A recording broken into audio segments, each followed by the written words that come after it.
What's up, everybody? How's it going? Heat Ratio Live. That's right. We are fourth and go on the Heat Ratio Sports Network. I'm Dave Gleckner. That's Marc Tomasini. We're going to get into all the good Philly things in this world of Philadelphia sports that's so hot right now. Talking Sixers, talking Phillies, talking Eagles, and even we got a little Flyers news out there. Got some coaches on the move that maybe we're interested in. So it's going to be a good night. Like I said earlier, I'm Dave Gleckner. That's Mark T. What's up, bud? What up? What up? It's actually a winning Wednesday. I feel like the past couple we've either done it on a Tuesday or a Thursday, but is it really a winning Wednesday? Well, yeah, if you count the guys in red that you're wearing. Yep. Phillies, Reese with a grand salami, but we'll get into that. So sure, you know what? Why not? It's a winning Wednesday. But again, as I've always said, it's always a winning Wednesday when we're on your airwaves. So it's a hot winning Wednesday. I gotta put this one on real fast because we're about to bring the heat. And that's right. It's not going to be the Miami Heat. We're going to bring the real heat, the Philadelphia Heat, over these next few minutes here. Man, was that an ugly Game 5, Mark. We'll get right into it. Losing by 35 down in Miami still stings. And I wanted to get, first off, your take on this because I'm listening to the guys at halftime, the Team T crew, and Barkley is adamant that Embiid is playing awful because he lost the MVP. I can't believe that. I don't want to believe that, but I want to get your take on that first. Do you think that carried over into the game last night? I would say a very small percentage of it. There were the reports that I think Chris Hayes was at practice and everyone said that Embiid looked disengaged. I think he's cracking, and not like cracking like he can't handle it. I think he's got a lot going on. I think he's, to me, look, Take it for what you will. I may sound homerish, what have you, but he's going through a lot right now. I mean, you're coming off a concussion, your face hurts, you have a messed up thumb, even though mine's a wrist. It's a lot to take in, and you're trying to put the team on your back. And obviously, like we saw it, games 1 and 2 without him, they were lost. Games 3 and 4 with him, they were back. And now I think just Miami was able to lock in. They were hitting shots for whatever reason. It seems like the home team is the one who are able to hit threes at home because they were anemic to shooting last night. So there's a lot of pressure, and I get it and I understand. But also, I mean, he's dealing with a lot of deterrence. I mean, honestly, and usually Shaq and Chuck are on it. I think this is a little. I don't know if the NBA is trying to defend the fact that Jokic won MVP and they're just this is coming from a Philly perspective, but they could be like, because I think the NBA knew they messed up, that it shouldn't have gone like this, that they're trying to just say like, no, this is why he didn't deserve it, even though Jokic is sitting at home. Like the way that Embiid played last night. That's the reason why he didn't win MVP, and we're all right for making the decision that we did. I don't think Chuck and Kenny were saying that. I think Chuck was saying he thinks that he was moping because of it. No, I'm saying that was like kind of the narrative that TNT had to like relay out there. Yeah, maybe. I mean, they came back. Like, it's simple, right? They lose 2 games in Miami. He comes back, they win 2. That's MVP. Like, right. He is the most valuable to his team, no doubt about it. But Chuck's point, when I heard him say, listen, when we see this once in a while with Embiid, and we don't know what it always is, but you get those like 1 out of every 10 games. And to me, it's as simple as if he's not making a couple shots and he's not creating his own energy, he just gets stuck in the mud. I think that had little to do with the MVP. Like you said, there's a lot going on. There's that broken face. There's that, thumb. There's the weight of, having to carry a team. I mean, it's a lot, right? He could have woken up with a really bad headache, and I don't know. I'm just guessing here. Well, I don't tell me that because then I'm mad. Like, no, I know, but I mean, play with the flu. It stemmed in the morning. Like it's not like it just happened right before the game. Like that's what they said. Saying he could have woken up on the wrong side of the bed and nothing went his way. I'm guessing as why would he be so despondent when they need him the most? Like that's what my line of questioning is. Like why was he there? Why wasn't I he up know. for the win? I know, and it's like Game 5 in Toronto. That's what I keep trying to remind myself. Right? Right. They looked just absolutely pathetic that night. People paid good money to watch them get beat by 20 at home versus a listless Toronto team. Yeah. And they did even worse last night. So I don't attribute it necessarily to the MVP stuff. I'm sure it had like I'm sure he wasn't happy, and I get that. Nobody, but if that would have happened to Kobe Bryant or someone else, we would Oh, have yeah. seen 60. Like that's why there's something else ringing in there, and there was something else going on, and I don't like it. And I don't make excuses, but I just don't think it's the MVP vote. Yeah. He was I think stale that's from an the easy. start. The I think that's Sixers an were easy stale. narrative. Yeah, but it, they couldn't get going, and that's a little bit on every single player from Harden down to Embiid to the guys in the middle.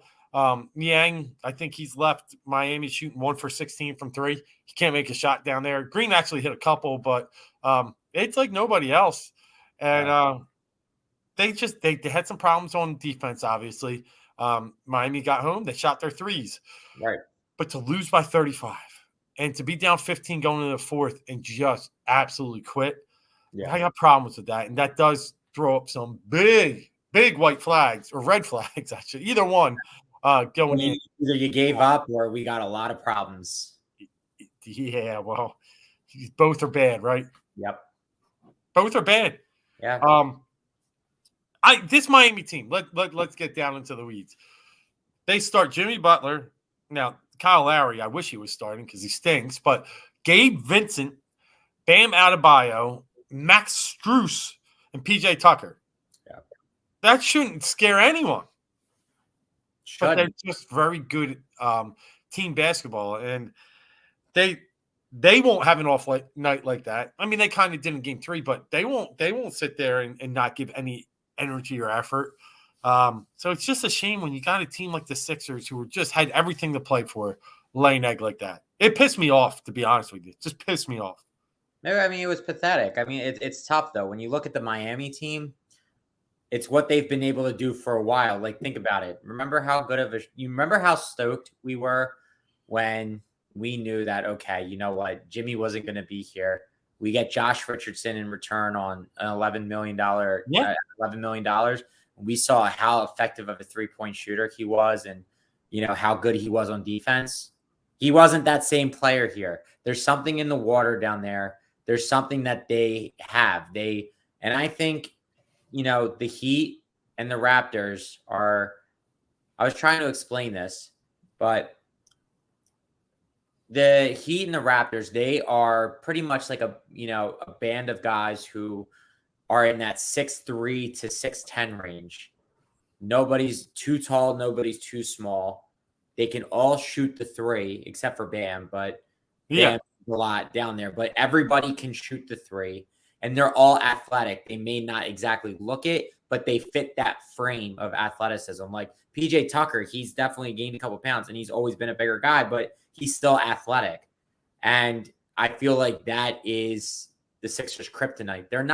They don't have that same athleticism for the most part. Like Embiid's just really tall.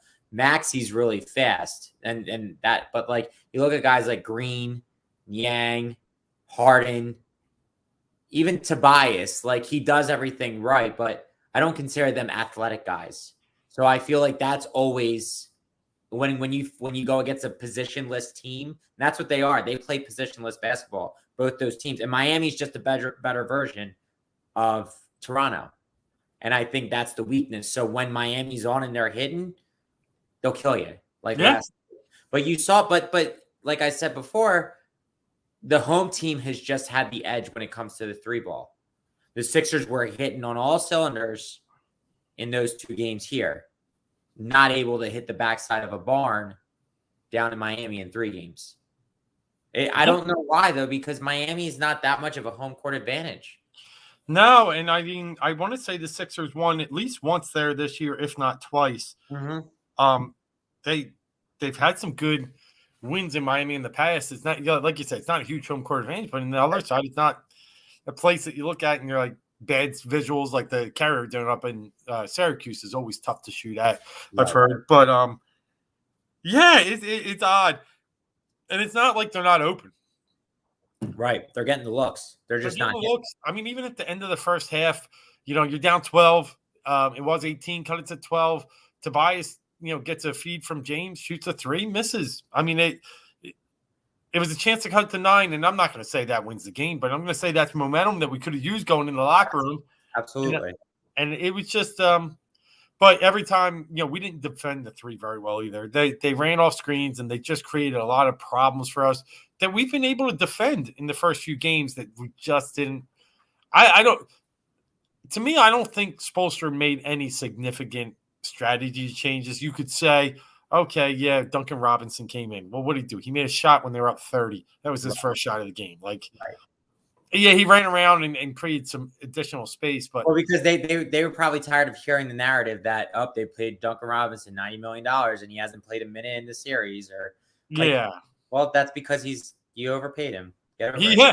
Yeah, you clearly did. So let's talk about tomorrow, Thursday night, back at the Wells Fargo, back where there's going to be energy, back where everybody's hype. Can the Sixers match that energy that the fans are going to bring? Yeah, I absolutely think so. Good.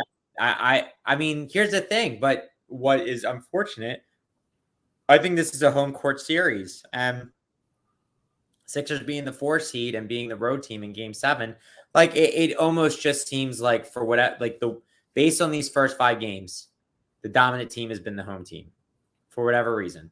Yep. Even though the Sixers were very good on the road this year, whatever it is about going into Miami, and for the most part, this series at least, not being able to hit shots when they're there, it's but let's not focus on that. Let's focus on tomorrow night's game. I mean, I think they realize it's going, the sky is going to, if they get to 7, it's not as bad, but if they get blown out at home tomorrow night, the sky's falling, and there's going to be even more questions if they lose tomorrow than if they were to lose Game 7. Yeah, I agree. I'm hoping that maybe they turn the light switch back on and they ride that into Miami and for a Game 7, and they're able to pull out what would be an upset. That's the hope. In my heart of hearts, I think this goes to 7, but I don't think it goes past. I don't think we get out, but that's just me. Yeah. But looking at it, I think, look, they know they can't lay an egg at home. They can't do it. They can't. Because if they do, it'll be a bloodbath. And the scrutiny of the offseason, and the one thing that's just still very weird is the way that Embiid's talk. He's just been, the past 2 days, he's been so down. I don't understand. He's talking about, when I retire in a couple years, I know that's inevitable, but just saying it, all that, everything is just very weird right now. And he's got to kind of get out of his own head. Yeah, I do think to a point, he just doesn't think anybody's ever going to vote for him. Anybody's ever going to support him outside Philadelphia. Right. And it has, dampened his perspective on things, I guess, but it shouldn't carry over. Yeah. It shouldn't. I'm with you. I do think they win tomorrow night. I think, if there's anything we've learned about the Sixers team, and I think a lot of us thought they were going to win Game 5 coming off those 2 momentum victories, and they got blown out. Every time we think a little something about this team, they do the opposite. So, got a little nervous when they were up 3-0 and got to 3-2 going to Game 6 in Toronto, and they might quite have played the best game of their playoffs in that game. They might have played one of the best games of the season that game. Yeah. So it's and that game was like a 1-point game at half, but the third and fourth quarter were just destructive and so efficient, and that's why I'm with you. I do think they get a dub tomorrow. And I think when we go to Game 7 on Sunday, it's going to be pretty cool. I don't think it will be a double-digit Heat victory. I think we're going to play something similar to what we got to do, when we played Toronto in that Game 7 just a few years ago. So I think it's going to be a battle, and I think they're going to come to play their A game. Do they get out of it? Who knows, right? I'm not sure I'm there yet. Get me to Game 7. I'll give you my feel more on Sunday morning. But I think we get there. I think that place rocks tomorrow night, and I think we get the energy that we should have had in Game 5, and give the Heat something to think about as we fly back to Miami. Absolutely. I mean, an extra day too of rest will be huge. Yeah, it really could. It could pay dividends, I think, for Embiid. Yes, exactly. Yeah, I mean, I'm like, they have to be thinking long term by winning this game. Like, they really do. And I think, it's really a heart check. Mm-hmm. And we're going to see what these guys are made of with their backs against the wall tomorrow night. We're really going to see. And like I said, if they were to win, then, because look, we have questions going into the offseason. Is it like a moving Tobias Harris type of thing? Is it a re-signing James Harden, or even opting into that for like they now most likely, I think he's going to be here one way or the other, whether it's the option, whether it's a sign, he signs a deal or whatever, because his boy, and it is what it is. And I really like Harden, so I'm not completely, but I get the optics of how bad it would look if they did that. But like, if they were to really drop the ball, it's just not going to go over well. I don't think there's any way that you could shine it in a positive light. And it's like, if they were to come out flat, there's going to be question. I mean, there's going to be crazy people saying trade Joel and all this stuff. Trust me, it'll be a bad summer. Now these guys can get away from it. We can't. We're going to hear it all summer. So there's a lot riding on tomorrow night. Tomorrow night is the end all be all. They lose by 20 at home, it's going to be ugly. It's going to be an ugly summer. I'll save that talk if it does happen. I'm not going to get into hypotheticals right now. We got a lot of show left. Sure. But I hear you. But that's just my basis of how important tomorrow night is for the short term and the long term. Yeah, I don't disagree. I have my other theories of what might happen, but we'll wait and see, because I still think there's a little life in this team, and I still think there's a chance. And I'm saying there's a chance. So let's just talk real fast about the MVP. Yes, it hasn't been officially announced by the NBA, but it's funny because my ticket cashed in DraftKings the other day. I did bet Jokic, to be clear, when everybody was on the Embiid train. And it wasn't because he's not my boy. It's because I just know what voters vote for.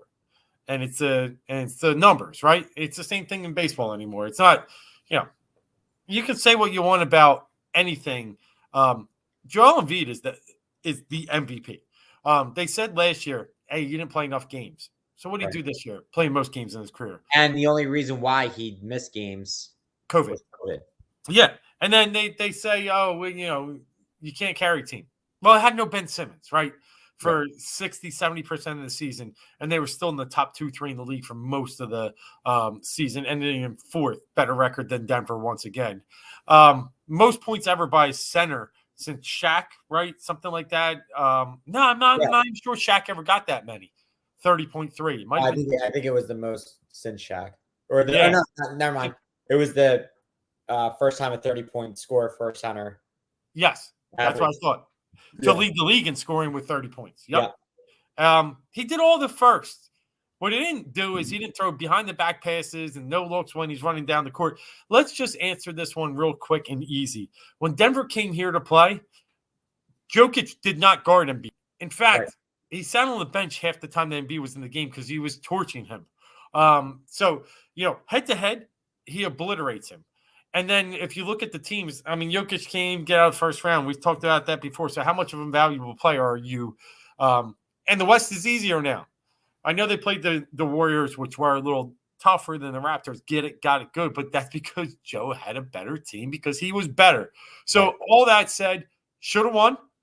We'll never win. I'm convinced now. We'll never win. And it's a damn shame. It is. And they're going to look at the minute things. There's a couple of games that I think that really hurt his chances. I think the Brooklyn game after the trade where they got spanked. The Denver game here where, I forget who it was. The local kid went off and had like 6 threes. I mean, it's all circumstantial. Yeah, it's all circumstantial. But that game, even though they beat the Bucks, they also lost to the Bucks. Like, So they look at about, who his competition was, those games that they lost. They lost a game late in the season to Detroit, and he didn't really play well. Yeah, it's petty, but it is funny that it is the guys like the Bill Simmons of the world who get to vote on this. Yeah. It's not like columnists for USA Today, like somebody who is actually watching the league as a whole. You got biased type of people. I'm not saying it's rigged, but it's just like you look at the standard of people who get to vote on the awards who don't take objectivity. They more are subjective, and they look at stupid things. But like, I mean, you talk about a guy who, and they can make the same arguments that they didn't have Porter Jr. and Jamal Murray, but again, it was a 3-team team or a 3-team West from 1 through 8.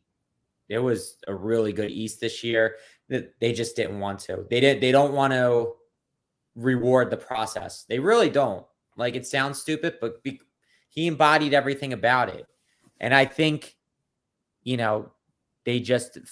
NBA as a whole is just butthurt that it worked, and they exposed them, and they exposed the system, and they're going to continue to disregard the Sixers for that. I think it's a bad move.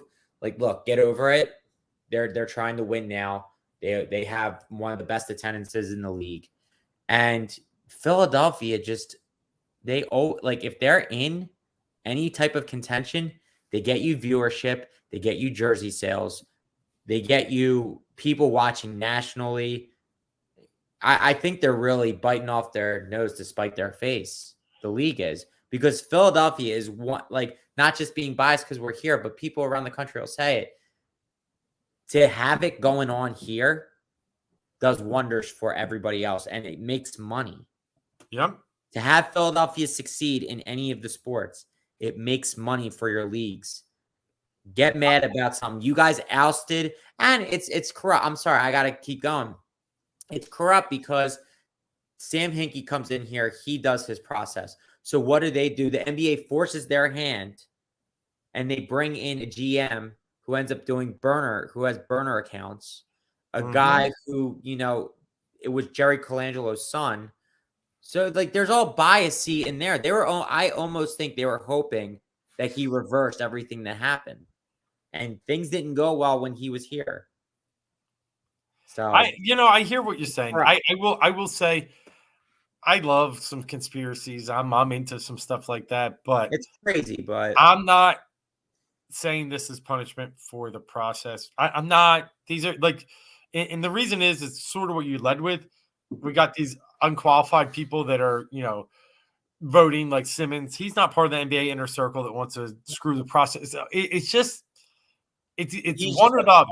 Guy who hates Philly and loves Boston. Oh yeah. No, I agree with that. That's what I mean. I think, and then he has just enough influence to push his, like, obviously what he wants to say, his rhetoric, and he's able to, try and point to some key stats that don't mean two shits in the real NBA. Nikola Jokic cannot guard Joel Embiid. Put Nikola Jokic on this team, and they're not better. I mean, it's easy.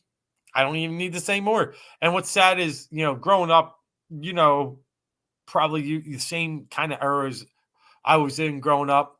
The NBA MVPs played a long while in the playoffs. We were watching them into May. Right. They got 2 straight years that their guy came playing to May. Right. MVPs are supposed to be figureheads. Yep. Poster boys of this league to sell jerseys. They're not going to sell jerseys if you can't win games. So they can do what they want. They go have your fun up in Denver with your fake stats, but it's cool. It's cool. I just know that it's rigged, and that's fine because you know what? No one likes us, and we don't care. All right, let's move on to the NFL and the Philadelphia Eagles.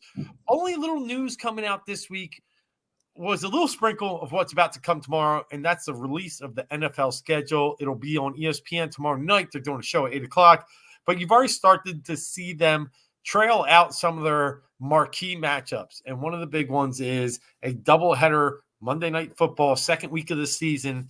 And the Eagles got game 2, which will actually be their home opener versus the Minnesota Vikings. In comes Kirk Cousins. In comes Justin Jefferson. In comes that team, Dalvin Cook. It's going to be pretty fun. But I ask you this, Mark, because I know I'm a season ticket holder and I might be a little biased, but Monday Night Football, home opener, I don't know. I think we've lost its luster a little bit. It's not going over well. No. I can tell you that it's not going over well just because, like, I get it. Like, it's nationally televised and it's actually going to be on ABC, where the first game at 7:15 is going to be on ESPN. So you're going to get the nation watching it. Excuse me, for certain. Yeah. That's all well and good, but there's nothing like tailgating, waking up. There's that anticipation. It's still hot, or at least relatively warm. It's the beginning of it's the second week of September. Like, there you wake up, you're already like itching for the start of the season. I mean, regardless of what happens week 1, just knowing it's the home opener, the tailgating alone. I mean, I know the NFL is not thinking about that when they're scheduling these games. Trust me, they're not. They make money on the parking, but they don't make money on the tailgates. But I feel like there should be no Monday night games until week 3. Honestly, like, if you think about it, like, they would never do that. But it's like TV, right? It's yeah, TV. of course. That's why. And I hear you there, but I start to think like, well, it should be no Monday nights unless it's a city that kind of embraces that atmosphere. Some of these football stadiums don't really have the ambiance and the, pregame rituals that we have. So there are some, like Washington, they don't do shit down there. They could do fine with just a Monday night football game. But here, man, I don't know. I'm not torn at all on this. I'm totally against it. I'm not excited for it.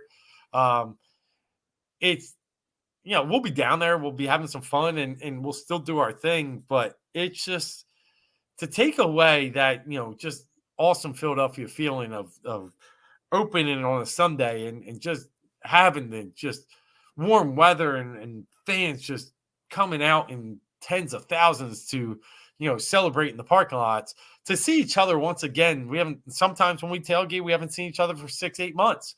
Some of us. So it's that bonding that we want back. And now it's all been like kind of like stomped on. So, I mean, I'm sure the NFL, like you said, they don't care. I get it. But us as fans, I'm not for this Monday night start. I don't like it.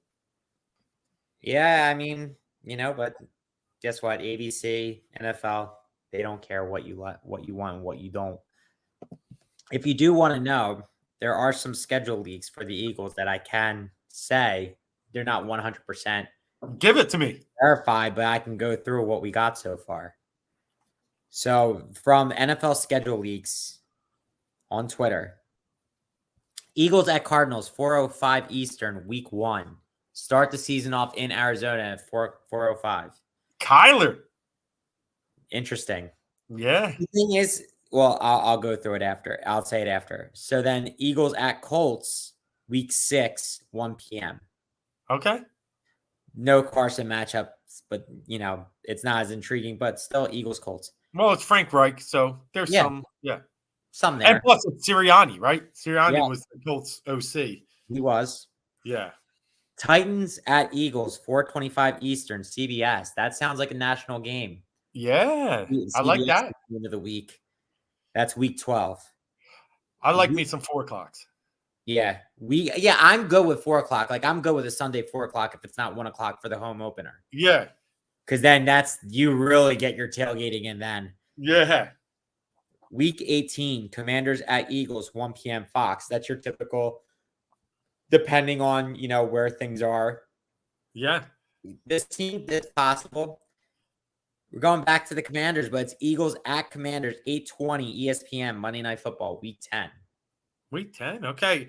See, I like away Monday night games. I enjoy them because you know why? Because my Sunday, I'm not distracted then. I can just sit back, enjoy all the games, and wait for my team on Monday. So I'm good with that. Yeah, I agree.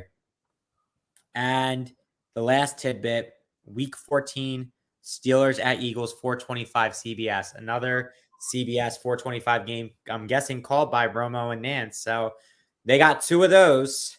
And I think that with the additions that they made and because they made the playoffs, we might see some more prime time scheduled games. I mean, you see it. We already have 2 Monday nights. We have 2. We'll get Thursday. Everybody gets one. Yeah. We get a Thursday, which they haven't announced yet. But again, I think this schedule league person from last year said that they got all their stuff right, that they found out last year. It all came to fruition. So that's a look at what our season could look like. I like it. Let me say, Dan, welcome to the party. I did catch a glimpse of you on Heat Ratio live tonight. Glad we could follow that up. Tech Money coming in. Love it. Glad you guys brought the passion, the fire. And yeah, the Steelers could blow this year. It's interesting. Oh, yeah. I think that a lot. And then I see the stat that says Mike Tomlin's never had a losing season there. So it always I don't disagree, but I do think they are pretty strong offensively and just need someone. Like, you got to understand how bad Ben Roethlisberger was last year. Right. He was an inhibitor. He did not allow them to do half the things they wanted to probably do with that type of offense. So could only throw 5 yards. Like, it was bad. It was bad. So if Kenny Pickett just picks up a ball and can spread it like 15, 20 yards down the field, they're going to be a little better than I think they were last year. I could understand it could go completely the other way too. So I could see where you're coming from. Are you counting out Mitchie? Oh, yeah. Absolutely. Counting out Trubisky. You think it's Pickett's team already? Oh, yeah. And I think that because when Tomlin came on the air after they drafted Pickett and said, hey, he's going to have a chance to win the job right away. Dude, that's already telling me. It's your job. Here's the keys, kid. You're 24. I think he's 24, like something like that, maybe 23. He's older for being a rookie. Yeah. It's time to go. Like, I ain't got time for Mitch. Like, if I'm the Steelers, I ain't got time for it. Like, I'm a big fan of rolling these guys in. Young, doesn't matter. If you're the next guy and you're supposed to be, first round pick is supposed to be the guy, you learn by baptism. That's my opinion. That's true. So I'm just surprised because it wasn't egregious money that they gave Trubisky at all, but pretty much they gave him to be a good backup. No, they got lucky. What was it? Like 2 for like 15, 2 for 20. It was like 18 or 15, something like that. Yeah. But yeah, I mean, listen, like, I probably think Mitch could save you a game here or there, but if you're going to have to start 17 games of Mitch, what Dan Green has on the screen is exactly what's going to happen. Yeah. So it's the Pickett factor that gives me a little confidence that they could be better. And listen, I think Cleveland, I think they're just going to be a little overrated as well. Sure. I love Joe B, but that's a last place schedule. That's one of those games, like teams that is due for regression. So yeah, they'll be in it. Like, it's real interesting. And I'll say this much: I talked to Drumheller after the draft, and he thinks the Eagles have closed the gap considerably on Dallas. I'd like to get your opinion on that.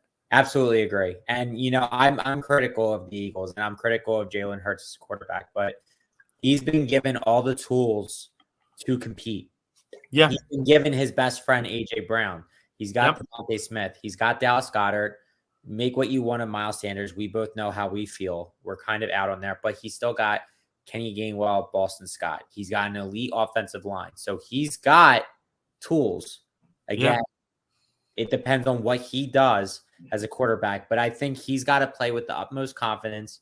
And I hope that he did work with Tom House on his throwing mechanics and, anticipating. If he does that, and I do think their defense got better. I mean, obviously, if they can sign Bradbury or if they can make a trade for a cornerback like an AJ Terrell, something like that, I think they absolutely have closed the gap because Dallas didn't do anything to get better. Dallas lost out on Randy Gregory. Dallas traded away Amari Cooper so they could sign Michael Gallup, who was hurt most of the season.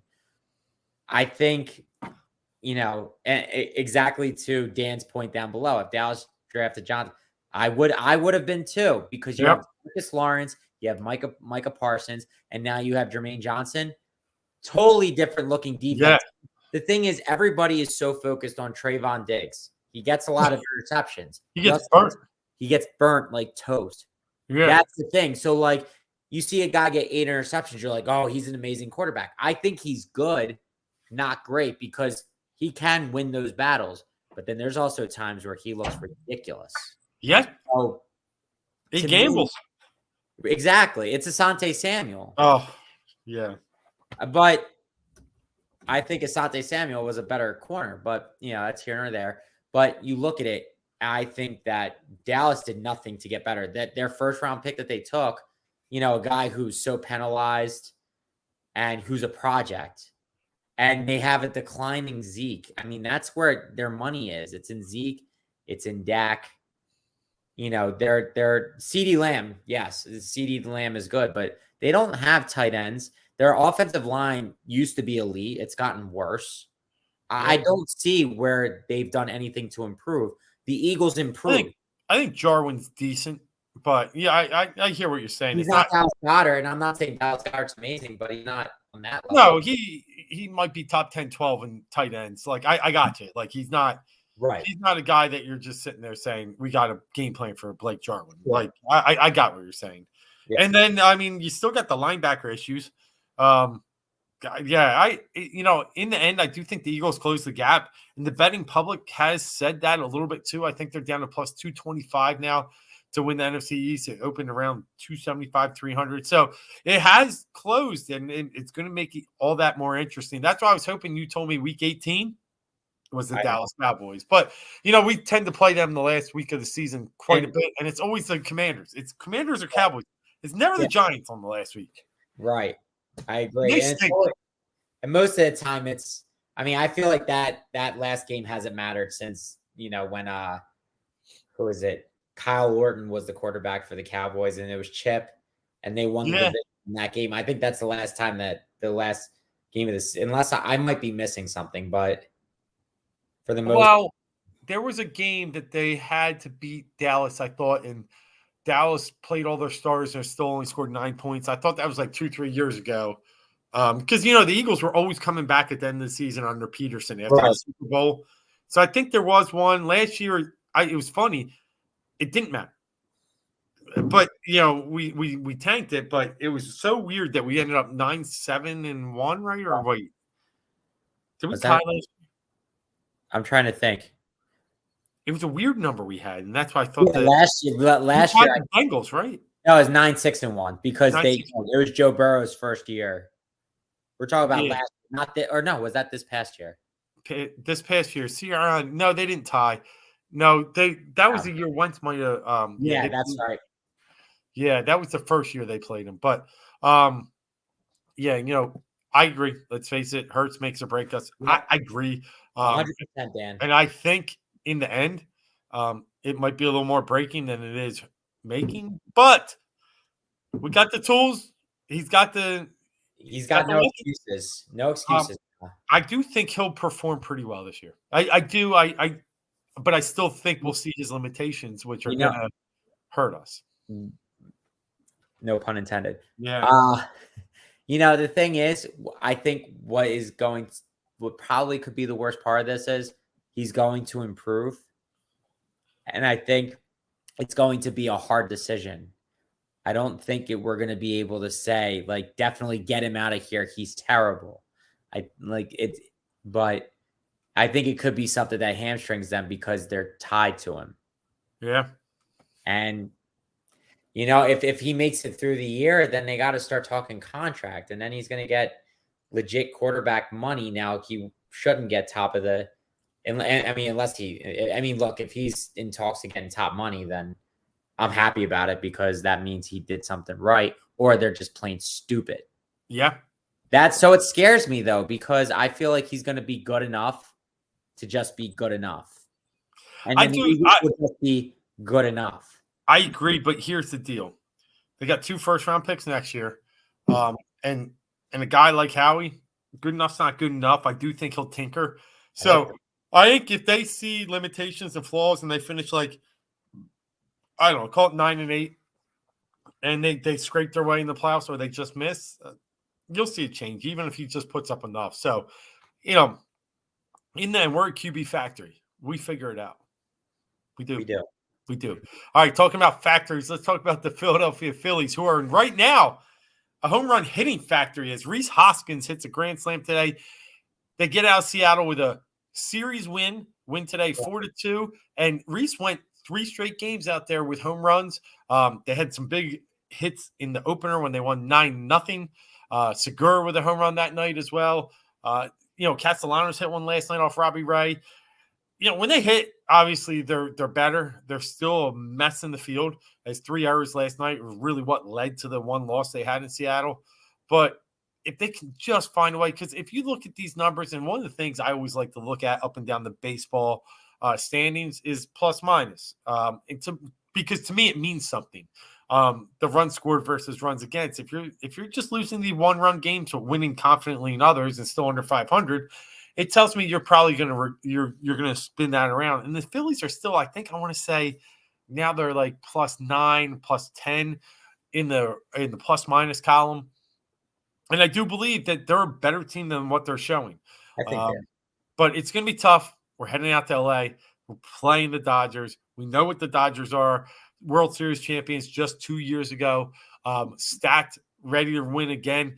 Best record in baseball. Primed to win over 100. There's no easy out in that lineup, and there's no easy pitcher that you're going to see. It's a weekend series that I'm just crossing my fingers hoping we get to.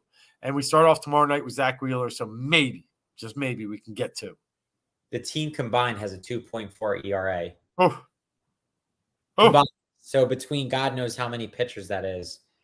Well, it's Bueller. It's Arias. Yeah, but you're right. You're the bullpen too. Yep. Right. As a whole, Yeah. The Phillies have been inconsistent. I agree. We haven't seen them at their max. We haven't seen them at their potential. I think they have more in store, but they're a team that has to get hot and they have to stay on it. It's going to take discipline.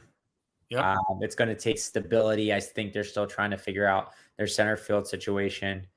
Odubel's gone back to slumping. They've had to throw in Veerling a couple times. I think they're hoping to get Mickey back soon. I mean, it's probably still looking more like towards June. Yeah, Didi went DL, I think so. But I mean, I think that might help them. Yeah, I think it does too. Camargo's been very good in the field. Yeah. And he's like, I think a +3 runs above average, where Didi's like -2 or 3. He's one of the worst shortstops in the league defensively. It seems like every spring training he gets it together and you think, oh, this is going to be the year Didi bounces back, but they're not ready to give up on that $17 million price tag. They're just not. And Girardi to him. Dan, I like the point, and I'll just say this. I am, but I'm not. And I say that with probably the respect and pointing at Aaron Nola. I think right now he's kind of just getting into some rough luck, some rough patches. I watched a game in Seattle the other night. 3 broken bat singles and 1 dribbler in front of the plate, and all of a sudden he's down 3-0. A plate first base, he throws Rhys Hoskins, gets the guy out. Then they tackle Rhys, and the ball pops out, and all of a sudden he's safe and a run scores. Like, I know Nola even has more, is what I'm getting at. Wheeler is obviously starting to, 2 outings in a row, no earned runs, really starting to look good. I think that was Milwaukee and Texas, if I'm not mistaken. No, Colorado and Texas. Suarez finally pitched a good one. Eflin, I haven't been mad at, and Gibson's been good. So the starters, I'm happy. The bullpen still scares the hell out of me. Familia, if he comes in the game, I walk away. If my man Alvarado comes in the game, I'll walk away. Yeah. And now Knable is almost making me feel that way too, even though he did come in and close some Mets out the night after he blew the huge lead. So I'm a mixed bag on him, but that bullpen. Oh. The thing is, it's not as bad as last year either, though. That's what's scary. It's not. It's like 11th in the NL, but not 15th. Yeah. Right. All All right, tell me one thing. Hearing that we're going to Chez Ravine, I think of Dodgers and the classic matchups the Phillies had. Obviously, back in the runs that we had back in the 08, 09 The great era, days. but even before then and even recently, what's one of your best Phillies Dodgers memories? There's two. I'm gonna go with Give it to probably me. the one that everybody will refer to, the Matt Stairs moonshot. Stairway, baby. Stairway to Heaven. It was, I still just remember being in disbelief. That ball just took off like a I was rocket shaking. into the night. Yes. And it completely changed the series, and it put them, it locked them in. They were ready to go. Like, that was just everything that they needed. Yep. Oh, it was amazing. One I swing. want to say Hamels might have started that game and was pitching great, but Manny Ramirez, you just couldn't get anything by him at that time. Right. And he found a way to squeeze a couple of hits off him. And when Stairs came up, and I forget, was it Broxton pitching that night? I think. I know Broxton was my second memory. Right. And I'll go to that now. I was at And home for the NLCS when J-Roll Yeah, that was came up against Broxton late in the game. I was sitting down the first base line right about the corner in the first level near the foul pole. And Jimmy ropes this double that one hop skips off the wall. In comes the game-winning run. We just go up 3-1, and that's it. It's a wrap. We're on our way to our second straight World Series. That was in 09. Yep. And, the memories of we just gave that team trouble. Like, we gave Broxton trouble. We, he was the best closer in baseball at that point, and we just found a way. And what was great about it was, and it's just like what we're watching this Miami Heat series. Mm-hmm. I mean, did Dodger Stadium get filled up by the second, third inning? Maybe. No. And we would come in there all passioned up, all, flying our flags, hollering. You could hear it all in the first few innings because nobody was there. Right. And yeah, we've had their number when it's been the playoffs. Unfortunately, we haven't been in the playoffs quite recently to be able to get some of those great memories again. But yeah, I mean, there is something different, as Anthony Gargano would coin it, Red October. Yeah. There's nothing like Red October. Like, when the Phillies are in the playoffs, it's a hell of a time. Because it's great weather. And, if your team's exciting and giving you something to like feel like, don't get me wrong, there's the Eagles in the playoffs, the Sixers in the playoffs, but I don't know, there is like a fun factor around baseball playoffs. Because it's a day-by-day matchup. You know how we say in basketball, you make adjustments? Well, baseball, it's not as much adjustments. You might make some changes, some feels in the lineup, but it's pretty much pitcher versus batter. That day's a little different because of the different guy throwing, and it's awesome. Every pitch matters. Yeah, every pitch matters. Yeah, every pitch matters. You can walk away from the TV at times and get back in it. Like, you can go do something, but in playoff baseball, you're sitting there on the edge of your seat. Oh, I agree. Just seeing what's coming down the pike. Like, I bite my towel in NBA playoffs, and I care every single second. But for some reason, it feels even more nerving in baseball playoffs, and it's slower. And it's that just feels. So you're right. That Red October is something special. You think about it in basketball when a guy hits a three. Okay, he hits a three. You got to come back and do that.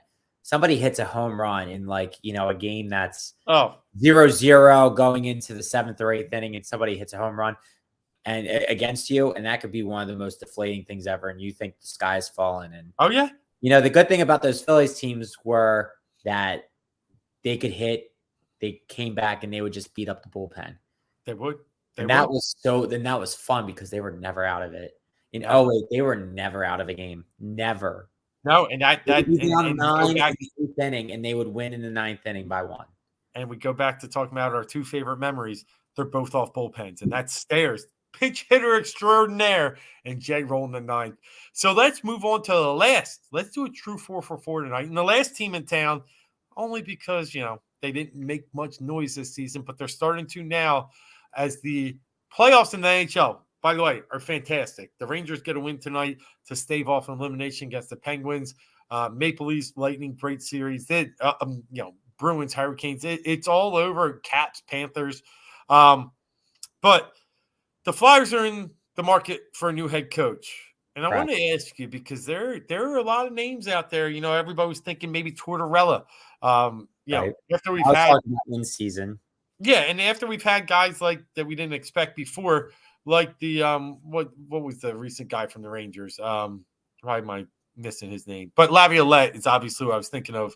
There was a little bit of a passionate guy, but I think there was a chance until I just saw Barry Trotz. Yeah, I knew you were good.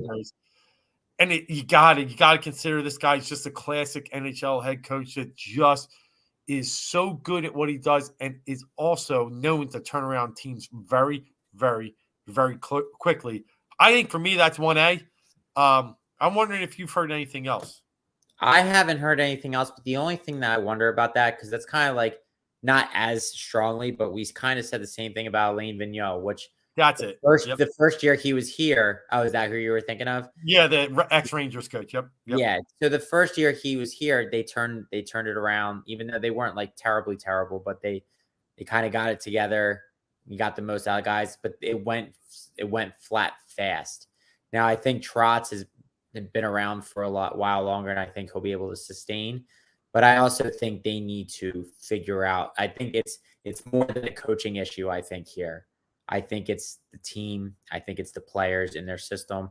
There's not a lot of guys that they can really rely on right now. Yeah. Guys who we thought were, locked in, like Provorov, obviously, and Konechny. Konechny's the one that we thought that we're going to be staples to this team, or nothing. Like we're, I mean, Konechny's nothing that we thought he was going to be. No, I mean, he even had that year 2 years ago when he was, led the team in goals, and then he can't even crack 20 anymore. It feels like he's just been, and a lot of times it was, hey, he just can't figure it out. He's pressing too hard. Well, you bring in a guy like, a yeller like Tortorella. I'm not sure that mixes well with a team that is veteran laden and young. That's why I think Trotz is probably the guy I'd like to see, because, I think, the Islanders weren't necessarily the most budding veteran team in the past few years. They had a lot of young players on it. Yeah. And I mean, their only area that I think they were more senior laden was at goal. But I think he'd be a good fit and a good vocal piece for this team. I'm a little nervous at a yeller. I think it's just something that may not necessarily fit. And listen, I don't care if they yell. People were pros. They're pros. Right. They should be getting yelled at. But it was just a sense of, I think this team needs a little bit more teaching than screaming. I agree. I don't think I think they need to learn the fundamentals. I think they need to learn how to play together. I think that's kind of where they're at. I think there's again, I've been saying this for 3 years now. There's no identity. So there's none. You have to go back to the basics and find one. Yeah, I mean, you want it to be Carter Hart, but I mean, he can't if he's just going to sit there and take 40 shots a game. Right. It's tough. Yeah, I'm with you. There's no identity because, their captain last year, we all knew was going to get traded. Exactly. Yeah. Hey. Ha. They will. What's up, Drums? And I agree.